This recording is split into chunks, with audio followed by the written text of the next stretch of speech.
Vamos começar agora com a análise da prova de biologia, tá? Biologia. E a gente vai conversar para saber, olha aí, será que a prova de biologia também foi complicada ou não foi? Foi fácil, né? Vamos ver com os professores aqui. Eu já estou aqui do meu lado direito aqui com o professor para eu não falar o nome errado. O senhor me disse, olha, professor, né? Me respeite Pode porque falar, tranquilo.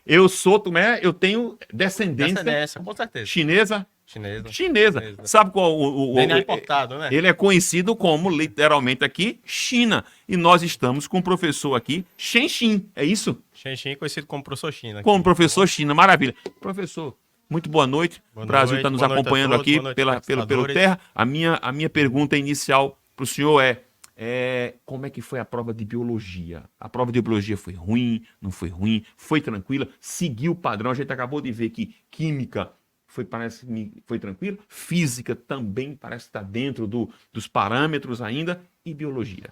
Biologia não fugiu desse contexto. Biologia foi uma prova tranquila, uma prova conteudista, mas apesar de conteudista, foi uma prova bem objetiva também. No geral, as questões foram objetivas e aquele aluno que tinha uma base boa de biologia conseguiu fazer a prova tranquilamente. Maravilha. Do meu lado esquerdo já estou aqui com o professor Neto Fonseca. Professor, muito boa noite, também de biologia. Isso corrobora aí, corrobora as palavras do professor China aí, a prova de biologia, tranquila? Boa noite, Permita que eu vou fazer uma pergunta depois para vocês dois aqui. Joia. Boa noite a todos. Corroboro sim com o que o China falou. Prova de biologia é uma prova tranquila de se responder, uma prova com comandos bem claros. Entretanto, uma prova que requeria que o aluno conhecesse o tema, ele soubesse o assunto, que é uma coisa, inclusive, que eu acho muito interessante na prova do Enem, que vem passando por uma modificação há alguns anos, é o fato de que o aluno precisa ir para a prova com conteúdo científico. Olha, isso é importante. Nós tínhamos provas mais remotas, onde o aluno respondia boa parte das questões apenas com interpretação. Hoje, beleza, uma prova tranquila, uma prova clara, uma prova que não apresentava muita dificuldade de interpretação do texto, porém, se o aluno não sabe o assunto, aí sim ele passa a ter uma dificuldade na prova. Entendi. Deixa eu fazer uma pergunta. Vocês já estão em mercado há um bom tempo, né? A minha pergunta clássica para vocês é a seguinte: vocês certamente já pegaram outras provas do Enem muito mais complexas e muito mais complicadas. Com certeza, certamente. Já houve anos em que eu me lembro disso, que, né, houve anos de todo mundo reclamando, prova com dubeidade de questão, pode ser B, pode ser letra D. Parece-me que isso não aconteceu. Inclusive, se não me engano, há 2 ou 3 anos atrás, nós tivemos até uma questão de botânica que até um erro conceitual tinha. Nossa! Onde você tinha certa dificuldade para responder por causa do erro de conceito. E nessa prova, não. Nessa prova, a gente percebe comandos muito claros, de fato tranquila para o aluno fazer, mas uma vez salientando se ele conhece o assunto, se ele estudou. Isso que eu estava pensando também, comandos bem claros e trabalhando assim, desde conteúdos da citologia, Opa! né, que sempre é um conteúdo recorrente em provas do Enem, e trazendo questões de botânica. Eu disse uma coisa aqui, o professor Carlos André disse que eu sou um idoso, né, que eu sou uma pessoa já muito mais antiga, mas veja, no meu tempo de ensino médio, eu ainda me lembro disso, e me ferrei numa prova que antigamente não tinha, no meu tempo não tinha Enem, né, mas tinha vestibular. Sim. E eu me lembro demais, que o negócio é citologia. O negócio é citologia. A prova me ferrou com botânica, nunca me esqueço disso. A pergunta é, este ano a prova manteve essa história de que citologia tem mais questões ou essa história acabou? Rapaz, inclusive, assim, muito interessante você tocar nesse fato, porque a gente via uma prova do Enem muito rica em ecologia, né? A prova tinha muita ecologia, mas sempre trazendo também citologia, histologia, fisiologia humana. Só que, há algum tempo atrás, não vinha tanta botânica, mas já tem um tempo aqui, uns 4 anos, onde todo ano vem caindo botânica. Então, tem citologia sim, mas agora o aluno, infelizmente, ele tem aquela trava com botânica, ele diz assim, pra que é que eu vou estudar planta? Por que é que eu vou estudar planta, professor? Pra que eu quero saber como é que as plantas reproduzem? Só que esse ano veio para confirmar que sim, ele precisa estudar botânica. Na verdade, o aluno tem que estudar todos os conteúdos. Claro. A gente sabe que assim, aprender tudo é complicado, claro. Porém, o máximo possível. Mas vieram mais questões de histologia? Na verdade, assim, quando a gente pensa numa equivalência, nós tivemos algumas questões de histologia, mas tivemos também questões de genética, tivemos questões de biotecnologia, tivemos algumas questões de botânica, menos questões, como eu falei para você, de ecologia. Só que a citologia, ela sempre cai. Sempre, É a cara. base Maravilha, uma base da maravilha. prova, né? Pessoal que tá Mas no prova bem equilibrada. Maravilha, no YouTube alguém colocou aqui, achei bem prático com o cotidiano. Então, parece-me que é aquela velha história de o Enem tentar trazer, né, para a prova coisas, situações bem práticas, né, tentando ligar isso com o dia a dia, com a vida, né, para não ficar aquela coisa tão discrepante. Vamos agora, alguém colocou aqui também nos comentários do YouTube, colocando aqui, eu marquei a bolinha na mesma linha do gabarito 2 vezes. Aí pau, né? Aí realmente, você marcou 2 bolinhas no gabarito, aí realmente questão anulada. Lamento, isso é um erro clássico, a gente sempre avisa para ter cuidado, deixar tempo para marcar gabarito. Professor China, vamos lá, vamos destacar uma questão bonita? Vamos Tem lá. alguma questão que o senhor quer destacar, questão que o senhor vai fazer aí para a gente resolver, dar uma olhada com os alunos aí? Escolha aí uma questãozinha lá. Olha, a questão...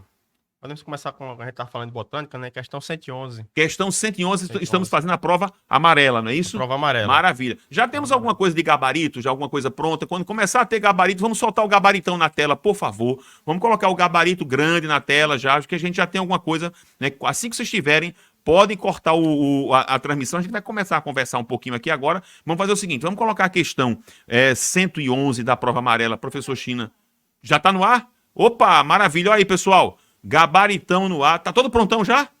Ainda temos algumas questões ainda para finalizar, porque eu estou aqui sem olhar o gabarito como é que tá. Por isso que eu estou perguntando, mas pessoal que está em casa, já começa a visualizar o gabarito, já tira print da tela, já manda pro amigo, pessoal, começando a sair o gabarito extraoficial aqui pela transmissão do Terra, já começa a mandar pro colega, tira um printão aí, joga, pronto. Pode deixar isso cheião na telona mesmo aí, olha aí. Já temos bastantes questões preenchidas no gabarito. É só você ir tirar o print aqui e mandar pro seu amigo aí. Vamos lá agora com a questão de biologia 111. Professor China, vamos lá. Pode soltar a questão na tela. Babatimão é uma questão que ficou conhecida como um experimento de anel de Malpighi, né? Realizado por Marcelo Malpighi, mas é uma questão que trata, né, do fluxo da seiva elaborada, né? Então, retirando-se a casca da planta, né, no formato de um anel, então retira-se ali parte do floema, que é onde conduz a seiva elaborada. Imagina assim como sendo uma ponte. Uhum. Se derrubar a ponte, interrompe o fluxo. Claro. Né? Então o fluxo da seiva elaborada que vem de cima para baixo, né, em plantas verticais, então não chega na raiz. Então a nutrição da raiz é cessada, a raiz morre, consequentemente a planta com o tempo também morre. Então, o gabarito dessa questão, que é o nome popular de uma árvore cuja casca é utilizada, etc. Né? A morte desses indivíduos, é a pergunta decorrente da retirada do anel completo da casca, é provocada pela interrupção da seiva elaborada. Seiva elaborada, né? Nesse caso aqui, a nutrição que não chega na raiz. E a resposta gabarito, então, na letra E ou E de elefante. Maravilha. Professor Neto, qual a sua questão que o senhor destacaria? É uma questão boa de biologia, bonita, e qual que é o conteúdo que ela aborda, e qual o gabarito? Joia. Então, na prova de biologia nós tivemos muitas questões bonitas, né? A biologia em si é muito bonita. E eu tenho uma questão aqui para destacar com vocês, a questão 100 da prova amarela. Opa, questão 100 da prova amarela, vamos colocar na tela já assim, para vocês darem uma olhadinha. Quando você trouxe aí esse comentário do telespectador sobre o cotidiano, eu quero comentar essa questão 100 justamente porque ela traz uma situação cotidiana, ela traz uma situação que muitas famílias vivenciam, inclusive, mas para mostrar como tá no cotidiano, mas se o aluno não sabe o conteúdo, ele não responde essa questão. Muito bom. Então, assim, é uma questão direta, uma questão cotidiana, mas ele precisa do conteúdo para responder. É uma questão que fala sobre fertilização in vitro, e eu queria ler apenas uma partezinha aqui do texto para poder ir para o comando para vocês entenderem. Nessa questão que fala sobre fertilização, ele diz o seguinte: em um procedimento realizado, observou-se que nenhum dos gametas femininos foi fertilizado e, posteriormente, verificou-se que havia sido adicionado equivocadamente um coquetel de inibidores das enzimas do acrossomo, no lugar de um dos nutrientes constituintes do meio de cultura. O coquetel de inibidores impediu, então, quando ele fala aí as enzimas do acrossomo, o aluno precisa, dentro da citologia, saber que o acrossomo ele é uma estrutura extremamente importante para a fecundação, porque lá no acrossomo nós temos enzimas digestivas que vão permitir que o espermatozoide consiga penetrar no ovócito, que é o gameta feminino. Essas enzimas principais são hialuronidase e acrosina. E o aluno precisa saber também quais são as camadas protetoras do ovócito, que no caso aí é a zona pelúcida e a corona radiata, que são camadas que evitam um processo que a gente chama de poliespermia, certo? Então, uma vez que Essas substâncias que foram adicionadas equivocadamente, elas bloquearam essas enzimas, o espermatozoide não consegue penetrar a corona radiata e a zona pelúcida e, consequentemente, não há a fertilização. A resposta, então, seria a passagem do espermatozoide pela corona radiata e pela zona pelúcida, letra D. Maravilha. Olha aí, coisa Perfeito. bonita. Tem mais alguma questão que o senhor queira destacar? Falando assim de temas trabalhados no cotidiano, né? Temos a questão. Tá aí, o senhor responder aí. Olha aí, podemos destacar o quê? Questão 124. Né? A 124, questão que fala de sais minerais. prova amarela. amarela. Joga aí na tela, por favor, já pra gente acompanhar aqui. Qual o conteúdo dela? É uma questão de bioquímica. Opa, bioquímica, Questão de vamos lá. Bioquímica é um conteúdo que sempre está presente na prova do Enem também, a bioquímica. E como fala aqui, filei um pedacinho dela aqui, ó. Os mais antigos cozinhavam feijão na panela de ferro a fim de acabar com a palidez de seus filhos. Ou seja, no cozimento, né, então tem extração desse sal mineral ferro que passa para o alimento e nutre, digamos assim, né, a gente. Então, isso aí evita o quê? Evita que aconteça anemia, já que o ferro, ele compõe, né, as hemácias, né? E a baixa da quantidade de hemácias, né, causa anemia. Maravilha. Então, Então, uma questão que, né, trata aí da prevenção de anemia. maravilha. Tranquilo. Eu acho que essa aqui eu não erraria também, não. Essa aqui eu não erraria, É uma não. questão É um bem do conhecimento cotidiano, bem né? do Conhecimento cotidiano, né? Ó, cozinhava o básico, né? feijão na panela de ferro para fim de acabar com a palidez do menino. Eu me lembro, gente que colocava prego dentro do feijão. Sim, sim. Inclusive, Não é isso? Pegava um pedaço de prego Sim, sim. dentro do feijão. Isso é coisa do dia a dia, né? Engraçado que quando a gente às vezes comenta essas situações em sala de aula, os alunos se assustam. Professor, panela de ferro, ferro na panela. É. Mas sim, isso É, era um procedimento que de fato era feito pelas pessoas. E evita aí nessa situação, complementando o que a Cristina disse, né? A anemia ferropriva, né? Vale salientar isso. que existem Opa. alguns tipos de anemia, Perfeito. mas especificamente essa anemia pela carência do ferro, ela seria a anemia ferropriva. Maravilha. Professor, mais uma questão agora, já que o senhor está conversando, uma questão bonita para a gente destacar da prova de biologia, rapidamente, conteúdo e o gabarito e o seu comentário. Inclusive, mais uma questão, assim, que está dentro do cotidiano, bastante presente no cotidiano, principalmente das meninas. Opa! Entretanto, mais uma vez, uma questão que, para o aluno responder, precisa conhecer. Uma questão sobre ciclo menstrual. Opa, qual a questão? Questão com a número? Questão 107. 107, prova amarela, pode soltar na tela já, pessoal de casa já acompanhar aí. A questão ela diz assim: muitas mulheres sofrem com desconfortos nos dias que antecedem a menstruação, a chamada tensão pré-menstrual. Entre outros sintomas, podem ocorrer alterações de humor. Atualmente, acredita-se que os sintomas são resultados da queda na concentração do neurotransmissor serotonina, que por sua vez está relacionado com a diminuição da produção dos hormônios ovarianos, estrógeno e progesterona, observada nessa fase do ciclo feminino. A redução da produção desses hormônios nessa fase está relacionado com... Então, durante o ciclo menstrual feminino, existe uma série de hormônios que começam a ser produzidos em maiores ou menores escalas e que executam um processo que a gente chama de feedback positivo e feedback negativo dentro do sistema endócrino.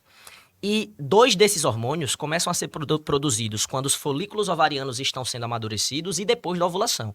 Quais são esses hormônios? O estrógeno, que para ser produzido inicialmente precisa do FSH, que é o hormônio folículo estimulante, e depois da ovulação, que acontece graças à ação do LH, hormônio luteinizante, começa a produção da progesterona.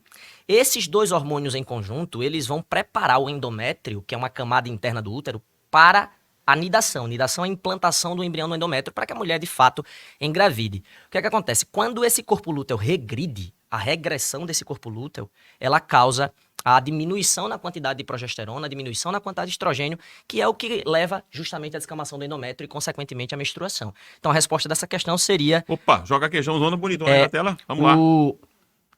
Regressão do corpo lúteo ovariano. A regressão desse corpo lúteo promove diminuição desses 2 hormônios, consequentemente, à menstruação. Maravilha, maravilha. Acho que tem mais alguma questão que a gente possa aqui destacar. Opa, professor China, questão 124 já falamos, né? Tem uma questão aqui de biologia, 132. Que é a questão 132. Tem quase um gráficozinho, alguma coisa. Esquema, Gráfico né? não, um esqueminha aqui. Feito, né? Maravilha. Questão difícil, não? Tranquila. Tranquila? Assim, feito o Neto já falou algumas vezes, né? O aluno precisa saber do conteúdo. Maravilha. Não tem como fazer essa sem saber do conteúdo. Vamos lá, então. Questão 132 da prova de biologia, prova amarela. Joga na tela para o aluno já de casa acompanhar. Que é o que a gente estava falando agora há pouco, né? Ecologia, que caía com mais frequência, em maior quantidade de questões, caiu menos questões, mas está presente na prova. Maravilha. Né? Vamos lá responder essa Ciclo questão aí, qual é o nitrogênio, gabarito dela? Vamos lá. Né? Então, o ciclo do nitrogênio, a gente observa aqui no 1, nesse esqueminha aí que tá, é o processo de fixação do nitrogênio, tá? Do nitrogênio gasoso, sendo fixado pelas bactérias do gênero Rhizobium, né, em amônia, e o processo de nitrificação, né, transformando a amônia em nitrito e, consequentemente, em nitrato. Só que ele pede no comando da questão, ó, se o grupo dos micro-organismos decompositores fosse exterminado, qual etapa não ocorreria? Então, a gente sabe que os decompositores atuam em cima dos detritos, dos restos orgânicos, né? Então, por esse comando, então é o número 2 ali, que é a ação de bactérias, de fungos, né? Perfeito. Decompositores que atuam nos detritos, né? Transformando, né, os detritos pela decomposição em amônia. Maravilha, questão bem objetiva, né? Bem objetiva. Quer dizer, conhecimento conteudista, bem, tem que saber, muito tem mais que saber. conteudista, tem que saber, tem que estudar, não tem o que fazer. E o comentário é esse mesmo, não adianta nem florear mesmo. Ou seja, questão bem sequinha, bem objetiva. Professor Newton Neto, temos mais uma questão bonita aí pra gente fazer? Mais uma questão, mais uma vez dentro do cotidiano de todos nós, né? Questão 103, uma questão que fala sobre fito-hormônios, hormônios vegetais, uma questão de botânica, uma questão que os alunos, eles, de certa forma, têm um pouco de receio, têm um pouco de medo, às vezes também não têm muita vontade de estudar esse assunto, como eu havia falado no início. E a questão, ela fala sobre amadurecimento de frutos. Opa! O amadurecimento de frutos, ele é mediado principalmente pela ação de um hormônio que, inclusive, é o único hormônio em estado gasoso produzido pelos vegetais, que é o gás etileno. Eu não sei se você já se deparou com essa situação, mas acredito que sim, que às vezes a gente vai lá no supermercado e compra um cacho de banana, aí o cacho de banana tá lá bonzinho, verdinho, né? Amarelinho, bonitinho, a gente leva para casa, chega lá em casa, quando a gente coloca o cacho de banana em cima da geladeira, um dia depois a banana parece que simplesmente se transformou, sei lá no que, ela amadurece com uma velocidade muito grande. Isso é o quê? O que é que acontece aí? Agora que eu gosto de banana e... Quando a gente remove a banana, do cacho, a gente acaba permitindo o vazamento, a liberação do gás etileno. E esse gás etileno faz com que a fruta amadureça mais rápido. Tanto é que se você, por exemplo, quiser amadurecer um fruto na sua casa mais rapidamente, você pode colocá-lo dentro de um recipiente fechado para que o gás etileno não se dissipe e, consequentemente, atue mais. Pergunta agora, professor, eu fiquei curioso agora. Esse gás etileno é aquele negócio que a gente colocava antigamente, os antigos colocavam carbureto na... É ele mesmo. É ele mesmo, né? Exatamente. Porque meu avô colocava né, pedras de carbureto, colocava fruta, banana, cobria lá e colocava uma pedra de carbureto. Com certeza, é para isso Aí, mesmo. para amadurecer. Para estimular a liberação Cara, do isso é etileno. um conhecimento extremamente prático, né? Prático, com certeza. Agora, aquela coisa, se o aluno não estudou o assunto, ele não lembra o nome do hormônio. Entendi. Entendi. Então, resposta a essa questão 103, acúmulo de gás etileno. De gás etileno, Resposta letra A. exatamente. Caramba, prova extremamente prática, pessoal. Olha aí. Nada de estresse, nada de grandes complicações. Nada de extravagância, nada mirabolante, só requeria que o aluno estivesse estudando e, com certeza, os alunos que estudaram ao longo do ano, que se dedicaram, que assistiram às aulas, que pegaram na biologia, que foram lá em todas as frentes da biologia e não negligenciaram nenhuma, se saíram muito bem nessa prova, com certeza. Maravilha. Professor, muito obrigado. E eu já estou aqui do meu lado Tamo junto. direito, novamente, professor João Paulo Borges, não é isso? Também biologia também aqui, né? Professor aqui também da nossa equipe que vai comentar. A prova tá tranquila, viu? Até agora, porque a gente tem conversado aqui com os professores, prova boa. Até eu tô aqui animado que eu estava fazendo aqui, perguntando aqui, já tirando umas dúvidas aqui, né, com o professor Neto. Mas aí, destaque aí a questão bonita que a gente pode falar da prova e qual será a sua questão que você vai comentar. Rodrigo, eu estou extremamente feliz com essa prova, certo? Uma prova muito boa, de conhecimento científico, né? Mas também uma prova bem objetiva em É certos gostoso, aspectos. né? É gostoso você Muito falar um bom. negócio desse, né? É uma sensação de Dever dever cumprido. Você trabalhou o ano pra os todinho alunos, aqui. para todo mundo. É, dizer assim, pô, velho, não teve mirabolância, não teve nada de estapafúrdio, não teve invencionice, não teve nada. Exatamente. Né? É aquela questão de dizer assim, poxa, isso aqui eu falei em sala de aula, eu dei. Pô, Meu aluno que coisa estudou. maravilhosa. Então, assim, gente, olha aí, mais uma vez, é a prova de que privilegia o aluno que literalmente senta o bumbum na cadeira Com e certeza. estuda. Com certeza. Não teve milagre, não tem outra história. Não tem teve. que estudar. Não foram questões altamente complexas, mas de certa forma eram questões em que o pré-requisito era o estudo. Tinha que estudar. Olha aí que maravilha. Certo. Qual a questão que nós vamos destacar aí, Vamos bonito, e vamos fazer o gabarito? Qual o conteúdo que ela abordou? Rodrigo, ó, trouxe uma questão bastante legal, tá? Questão sobre leishmaniose. Opa! É uma doença, uma protozoose bastante recorrente no Enem. Qual tá? a questão? Vamos lá, número? Questão 105. Prova amarela, questão 105. Pode soltar na tela para o aluno já de casa, já ir acompanhando. Antes de qualquer coisa, nosso gabarito, como é que tá? Já tá caminhando bem, o gabaritão tá completo? Fechou? Opa! Pessoal que tá em casa, atenção, gabaritão completo. Já a equipe de professores aqui, ó, está conosco. Equipe muito, muito fera. Gabarito completo na tela. Pode soltar aí o gabaritão, então. Daqui a pouco eu já volto com a questão. Vamos colocar na tela o gabarito, enquanto o professor João Paulo já vai aí lendo aí o enunciado da questão. Pode soltar? Já colocamos aí o gabaritão na tela. Já tá aparecendo. Pessoal, tira print. Ó, tira print do gabarito que tá na tela. Atenção, você que tá em casa, pessoal que tá aqui no YouTube, que está nas redes sociais, né, do Terra, vai tirando print, já vai colocando para os amigos. Ó, pessoal, o gabarito extraoficial já está pronto. E detalhe, pessoal, esse é um gabarito extraoficial que dificilmente, pelo que nós estamos vendo aqui, vai mudar. Então, dificilmente, porque a prova foi, mais uma vez, tranquila. Pelo que a gente está vendo, nós não vimos ainda, eu não vi ainda matemática, mas pelo que eu conversei com os professores de matemática, a prova de matemática também veio tranquila. Então, dificilmente você vai ter uma alteração desse gabarito, até porque a equipe de professores que nós temos aqui é muito fera, está todo mundo aqui muito tranquilo. Professor João Paulo, vamos agora jogar a questãozona lá, a questão 105 da prova amarela. E aí, quem está vendo o gabarito é só fazer a correspondência, viu, pessoal? É só olhar a prova amarela, a questão 105, e você vai achar a correspondência nas demais cores da prova. Vamos lá, professor, joga a questão na tela. Vamos lá, Rodrigo. Ó, fala assim, ó. A leishmaniose visceral é uma zoonose causada por um protozoário do gênero Leishmania, que é encontrado em diversos tecidos. Ela é transmitida ao homem de forma indireta por vetores do ambiente doméstico. O cão é considerado um importante hospedeiro desse protozoário, podendo ou não apresentar os sintomas da doença, como perda de peso, anemia, ferimentos na pele, diarreia, conjuntivite e insuficiência renal. Em uma região que sofre com alta incidência dessa doença, uma campanha do Centro de Zoonoses buscou verificar a presença desse protozoário nos cães para tentar controlar a doença. Em qual material biológico dos cães a presença desse protozoário representa risco de transmissão dessa zoonose? Rodrigo, pessoal querido vestibulando, é o seguinte, essa protozoose é uma doença, tá, chamada de leishmaniose visceral. Ela é transmitida por um mosquito, tá? Mosquito conhecido como mosquito palha, flebótomo, flebotomínio, lutisomia. São vários nomes para o mesmo mosquito que, de certa forma, está bastante presente na Mata Atlântica, tá? Essa doença, esse protozoário, é transmitido mediante a picada do mosquito. Então, o mosquito, ele pica o indivíduo e passa o protozoário. Contudo, o mosquito que não está contaminado, ao picar um animal que está contaminado, ele adquire o protozoário. Ou seja, é mediante tecido sanguíneo, pois o mosquito não contaminado pica o indivíduo contaminado, adquire, né, de certa forma, um protozoário, e também, né, ao picar novamente um outro indivíduo que não está, ele vai transmitir aquele protozoário. Então, essa é uma doença que, de certa forma, o tecido sanguíneo é risco de contágio para ela. Maravilha. Parece também uma questão muito tranquila, né? É uma questão tranquila. Questão realmente tranquila. Até porque é maravilha. Isso é o quê? É virose? Não? Isso é uma protozoário. É Isso, uma doença causada por protozoário. É o protozoário Leishmania chagas, tá? Essa doença, inclusive, ela é bastante preocupante porque ela, de certa forma, causa, né, um problema, né, alguns sintomas nos cães, mas é uma doença que também afeta os seres humanos, tá? Opa. Essa é uma doença que nos seres humanos, por exemplo, causa um aumento do volume hepático e também do baço, né?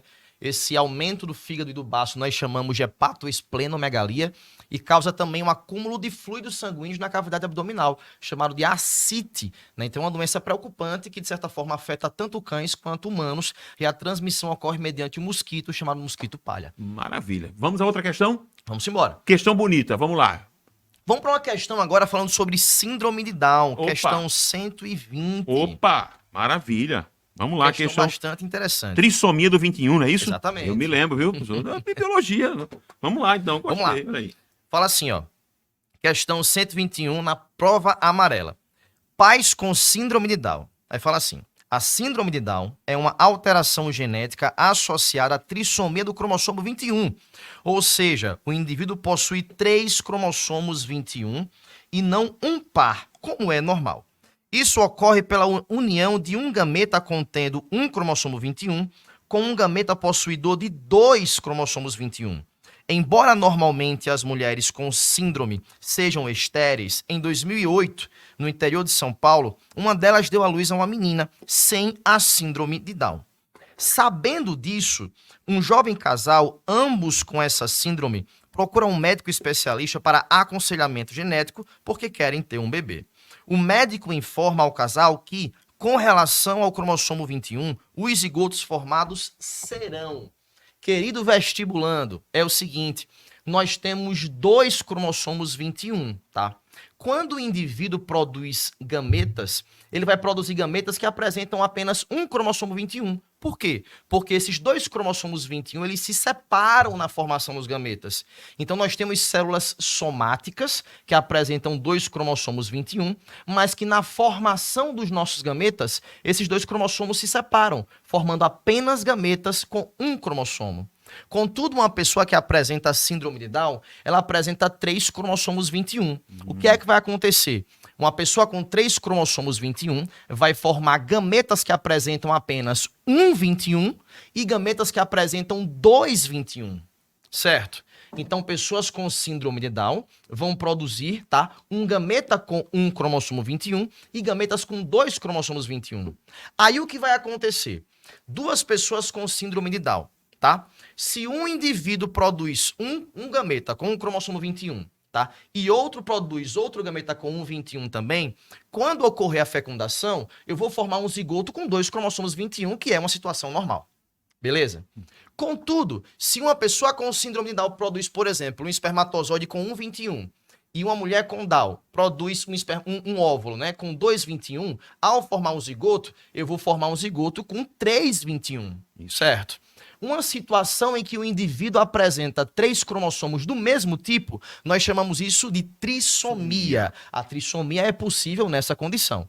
Contudo, se eu tenho uma pessoa com síndrome de Down, que apresenta, de certa forma, que doa um espermatozoide que tem 2,21, e uma outra pessoa com Down, que doa um óvulo com 2,21 também, quando fecundar, vai formar um zigoto com 4 cromossomos 21. Quando o indivíduo ele apresenta 4 cromossomos do mesmo tipo, nós temos aí uma tetrassomia. Nessa reprodução entre indivíduos com síndrome de Down, as 3 situações são possíveis. Formação de um zigoto com 2 cromossomos 21, que é uma situação normal, tá? Existe também a possibilidade de uma trissomia e também uma possibilidade de tetrassomia. As 3 opções são possíveis. Então, resposta na letra E de elefante. Exatamente. Maravilha, que espetacular, professor, espetacular. E para a gente fechar, questão 131. Exatamente. Questão 131, prova amarela, fala o seguinte: a biorremediação designa tratamentos que usam organismos para reduzir a quantidade de substâncias tóxicas no ambiente ou degradá-las em substâncias não tóxicas ou de menor toxicidade. Uma planta aquática, o aguapé, tem sido utilizada para a biorremediação de ambientes contaminados por metais pesados. Sabe-se que esses poluentes serão captados para dentro do corpo desse vegetal, tá? Aí ele continua aí, ó.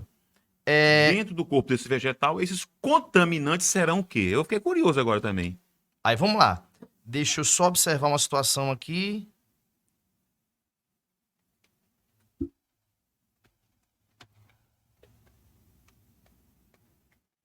Vamos lá. Maravilha, então. Joga então o gabaritão. Enquanto a gente só confere aqui a questão, solta o gabarito grande aqui na tela para a gente poder só dar uma fechada aqui no conteúdo aqui da questãozinha aqui do 131. Joga o gabaritão aí na tela, nosso aqui, para a gente acompanhar, tá? Vamos lá. Fechou. Vamos lá. Pessoal, o que está acontecendo com relação a essa questão? Ele fala o seguinte, ele fala que existem substâncias tóxicas, metais pesados, tá? Que de certa forma estão presentes no ambiente e que para minimizar o efeito desses impactos ambientais, ocorre a utilização desse vegetal que é o aguapé. Beleza? Esse vegetal, ele vai, de certa forma, quebrar essas substâncias tóxicas, utilizando, de certa forma, o seu metabolismo que apresenta enzimas para tal situação. Então, ó, o que ele fala nessa questão é o seguinte: dentro do corpo do vegetal, esses contaminantes serão digeridos por enzimas, porque esse vegetal, exatamente, ele tem a capacidade de degradar essas substâncias, por isso que ele é utilizado como numa situação de biorremediação. Galera, biorremediação é uma situação em que um organismo, tá, ele é utilizado para minimizar os efeitos do impacto ambiental no ambiente, certo? Então, esse aguapé tem essa característica exatamente. Contudo, o que poderia, Rodrigo, de certa forma, gerar uma confusão na cabeça do aluno, por isso que eu dei aquela pausa, é a seguinte situação, tá? Em um organismo que não tem essa capacidade de digerir essas substâncias tóxicas, estas vão acumular nos tecidos desse indivíduo. Então, pode haver, de certa forma, uma confusão entre a letra B e a letra A. Entendi. Certo? Maravilha. Então, em alguns organismos, de certa forma, tá, essa substância não vai bioacumular, pois o vegetal, nesse caso, tem essa capacidade de digerir essas substâncias, quebrá-las, utilizando suas enzimas. Contudo, a maioria dos seres vivos vai sofrer uma bioacumulação, então pode haver essa confusão na hora da resolução da questão para o aluno. Certo? Letra A, a nossa alternativa. Maravilha, maravilha. Então, fechando aqui a prova de biologia, professor João Paulo, parece-me que tudo foi muito tranquilo. Parece que Com foi certeza. tudo, né, usando conhecimentos bem básicos, bem elementares, claro, deixando muito claro que a gente está falando de um conhecimento mais básico, elementar, mas tem que estudar. Com Não tô falando certeza. que não teve nada do extraterrestre na prova de biologia. Um aluno que estudou, que se preparou, que fez, né, direitinho, cumpriu ali, ele responderia essa prova tranquilamente. Com certeza. Foi uma prova, pessoal, foi uma prova tranquila. Contudo, né, como já foi falado aqui inúmeras vezes, existiu a necessidade de sentar na cadeira para estudar. Isso não tenho dúvida nenhuma. Então, foi uma questão que, de certa forma, precisou de um conhecimento específico. Não foi um conhecimento de alta profundidade, mas precisou sim, tá? Precisou estudar para poder responder essa prova. Maravilha, professor, muito obrigado pela Rodrigo, sua muito análise. obrigado, viu? Agradeço demais, pessoal. Olha só, é muito gostoso, né? É quando a gente faz análise de provas em que você vê o professor feliz, você vê o professor alegre, você vê o professor radiante, porque ele deu esse conteúdo, ele falou em sala de aula, né? E olhar e dizer, caramba, eu fiz um bom trabalho, o aluno com os meus conteúdos, ele responderia de forma tranquila a prova. Olha, parabéns à prova aí do Enem deste ano, porque não trouxe nenhum sobressalto, não trouxe grandes problemas.